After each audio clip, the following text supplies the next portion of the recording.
جس ملک میں ناانصافی ہو، جس ملک میں ظلم، جور اور جبر روا رکھا جاتا ہو، وہ ملک کبھی بھی آگے نہیں بڑھ سکتا. وہاں کبھی بھی سکون اور کبھی بھی طمانینت نہیں آ سکتی.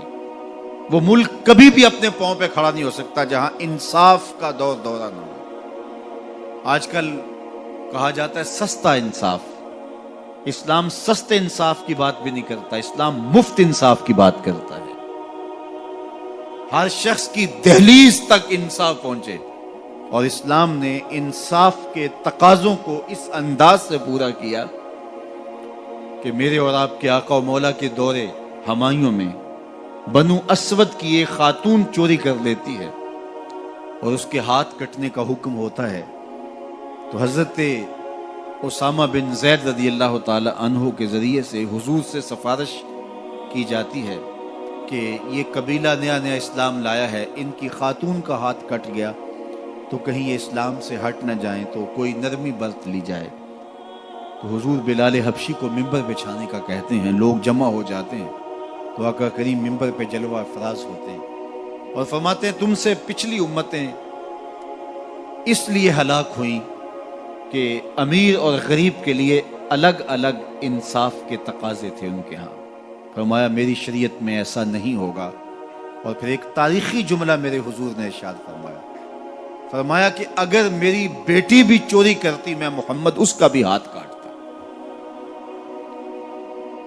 جب کسی بھی ملک کے اندر، کسی بھی ریاست کے اندر دو طرح کی عدالتیں ہوں، غریبوں کے لیے الگ نظم ہو، امراء کے لیے الگ قانون ہو، تو پھر کبھی بھی اللہ کی رحمتیں ان قوموں پہ نازل نہیں ہوتی.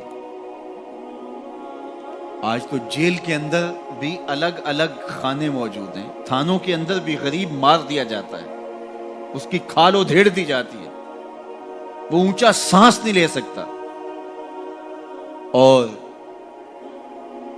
با اثر لوگ تھانوں میں بھی دامادوں کی طرح رہتے ہیں، اور وہاں بھی انہیں مہمانوں کی طرح رکھا جاتا ہے.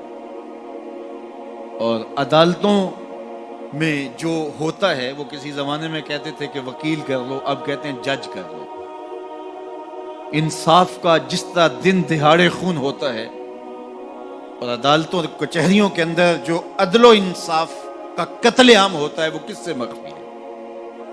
اپنی آنکھوں پہ پٹی باندھ کر کے اور خاموشی اختیار کرنے سے کوئی فرق نہیں پڑتا. آج ہمارا عدالتی نظم انصاف نہیں دے رہا. اگر ہم چاہتے ہیں کہ یہ ملک آگے بڑھے اور مستحکم ہو تو نظام عدل کو درست کرنا پڑے گا. عدالت کے اندر خلیفہ وقت بھی کھڑا ہوتا تھا اور ایک ذمی بھی کھڑا ہوتا تھا، اور اس ذمی کو پتہ ہوتا تھا کہ میرے ساتھ ناانصافی نہیں ہوگی، تو معاشرہ پرسکون ہوتا تھا. دور موجود کے اندر کہتے ہیں کہ سب سے بڑا بم جو ہے وہ معیشت ہے. کسی قوم کی اگر معیشت کمزور ہو گئی، اقتصادی حالت پتلی ہو گئی، آج کے گلوبل ورلڈ میں اس کی کوئی عزت اور کوئی توقیر نہیں رہتی. میں کہتا ہوں یہ ضابطہ آج سے نہیں ہے، یہ جاہلی نظم جو موجودہ مہذب دنیا کے اندر یہ جو جاہلی قانون اور ضابطہ ہے، یہ جاہلیت کے زمانے سے لے کے آج تک ہمیشہ کار فرما رہا ہے کہ جس کے پاس 4 ٹگے ہوتے ہیں اس کی بات بھی غور سے سنی جاتی ہے، اور جس کے پاس دولت نہیں ہوتی اس کی سمجھداری پر مشتمل باتوں کو بھی حفوات کہہ کے رد کر دیا جاتا ہے. اور اگر آپ کے گھر میں دانے ہیں تو آپ کے کملے بھی سیانے ہیں، اور اگر آپ کے پاس کچھ نہیں ہے اور آپ فصاحت و بلاغت کے امام ہیں تو آپ کی بات کی کوئی اہمیت نہیں ہے. عربی کا ایک شعر ہے کہ فصاحت و صحبان و خط و ابن مکلا و حکمت و لقمان و زہد و ابن ادہمی اذا اجتمعت فی المرء والمرء مفلس فلیس لہ قدر بمقدار درہمی. صحبان جیسی فصاحت ہو، ابن مکلا جیسا خط ہو، ابراہیم ادہم جیسا زہد ہو، اور لقمان جیسی حکمت ہو، اور یہ ساری چیزیں ایک وجود میں جمع کر دی جائیں، یہ ساری خوبیاں ایک شخص میں جمع ہوں، والمرء مفلس، لیکن وہ شخص ہو غریب، فلیس لہ قدر بمقدار درہم، تو اس کا ایک کوڑی مول نہیں ہے۔ یہ دنیا کا ضابطہ ہے، یہ دنیا کا جھوٹا نظم ہے، اور شروع سے آج تک یہ قانون دنیا کا اندھا قانون کار فرما ہے۔ تو اگر آپ کے پاس دولت نہیں ہے، آپ کی معیشت مضبوط نہیں ہے، آپ اقتصادی حالت کمزور رکھتے ہیں، تو پھر نہ آپ کی بات سنی جائے گی اور نہ آپ کی کوئی توقیر ہوگی۔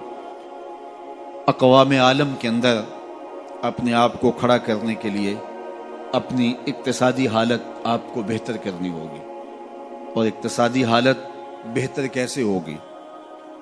دیانت اور سچائی کے ساتھ اگر آپ بڑھیں گے تو آپ کو رستے نصیب ہوتے چلے جائیں گے، اللہ آپ کی مدد کرے گا، اللہ آپ کی نصرت کرے گا۔ دیانت کے ساتھ اور سچائی کے ساتھ جو قومیں آگے بڑھی ہیں، وہ قومیں کافر بھی ہوں تو انہیں راستے ملے ہیں، اور دیانت اور سچائی کو جن قوموں نے چھوڑا ہے، چاہے وہ تہجد گزار بھی ہوں، انہوں نے راستے مسدود پائے ہیں، راستے بند پائے ہیں۔ اس لیے یہ اللہ کا ضابطہ ہے، اللہ کا قانون ہے کہ اللہ جل شانہ اپنے طے شدہ اصولوں سے انحراف نہیں کرتا۔ تو اگر ہم چاہتے ہیں کہ ہم آگے بڑھیں تو ہم سب کو دیانت کے ساتھ، سچائی کے ساتھ آگے بڑھنا ہوگا۔ جن قوموں کے اندر خیانت آ جاتی ہے، وہ خیانت کسی بھی رنگ اور کسی بھی روپ میں ہو، وہ قومیں کبھی بھی آگے نہیں بڑھ سکتی، وہ قومیں پیچھے رہ جاتی ہیں۔ اور جو قومیں سچ کی بجائے جھوٹ کو فن سمجھ لیتی ہیں اور وتیرہ بنا لیتی ہیں، وہ قومیں بھی برباد ہو جاتی ہیں اور اپنی عزت کھو دیتی ہیں۔ آج دنیا کے اندر اگر ہم نے عزت کو حاصل کرنا ہے تو ہمیں دیانت اور سچ کو تھامنا پڑے گا۔ میں یہاں بیٹھ کے یہ بات کر رہا ہوں، میری بات آپ تک اور سوشل میڈیا کے ذریعے کچھ لوگوں تک تو پہنچ سکتی ہے، لیکن میں اس کے باوجود یہ بات اس لیے کر رہا ہوں، کم از کم جو میرے حصے کا کام ہے اس سے تو میں عہدہ برا ہو سکوں، اور آپ بھی اپنے حصے کے